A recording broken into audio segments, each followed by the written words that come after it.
আসসালামু আলাইকুম, কি অবস্থা সবার? আশা করি অনেক ভালো। এমডি সোহেল রানা ভাই একটি কমেন্ট করেছিল, তো তাকে দালালে বলছে নাকি যে দুবাই আনবে, তার বেসিক বেতন হবে 1000 দিরহাম এবং ওভার টাইম মিলিয়ে 1200 দিরহাম আসবে। তো মাস শেষে 30,000 টাকা দেশে পাঠাতে পারবে।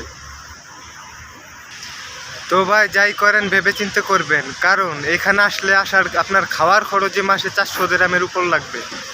এরপরে তো অন্যান্য হাত খরচ আছেই, তো সব মিলিয়ে অনেক টাকা খরচ হয়ে যাবে, প্রায় 400 দিরহামের মতো খরচ হবে। তো আপনার ওভার টাইম মিলে যদি 1200 দিরহাম আসে, তাহলে সর্বমোট আপনি দেশে কত টাকা পাঠাতে পারবেন? 800 দিরহাম, 3 24,000 টাকা হবে। তো এখন সময় দুপুর 1টা, এখানে কিন্তু অনেক রোদ। আজকের তাপমাত্রা প্রায় 42 ডিগ্রি। এতটাও গরম নেই, কিন্তু হালকা কুয়াশা কুয়াশা রয়েছে, কারণ সামনের বুর্জ খলিফার আশেপাশে এগুলো দেখা যাচ্ছে না।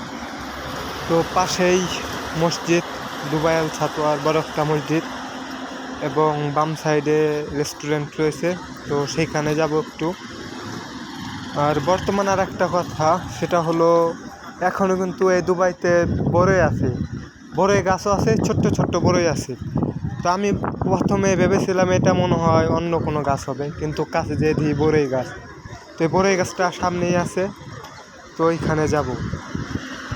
তো আপনারা যখন দুবাই আসবেন, আপনাদেরকে দালালে বলবে, অনেক কথাই বলবে, মাসে এত টাকা স্যালারি, অত টাকা স্যালারি, খেয়ে দিয়ে 30,000 টাকা 40,000 টাকা পাঠাতে পারবেন।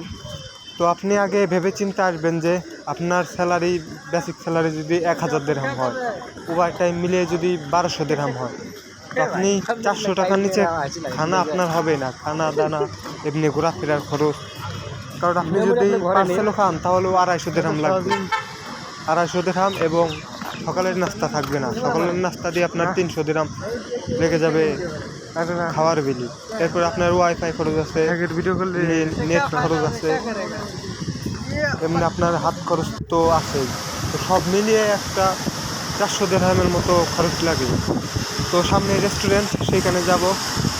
পাশেই কিছু কাঁটাওয়ালা গাছ আছে, তো এটা হাতে লেগে একটু কাটা লাগছে আমার, ব্যাপার না। আপনারা যারা দুবাই, সৌদি আরব, কাতার যেখানেই যান, তো যাওয়ার আগে দালালের কথায় ফাঁসবেন না, কারণ দালালে আপনাকে যে কোনো একটা দেশে পাঠাতে পারলেই টাকা পাবে সে।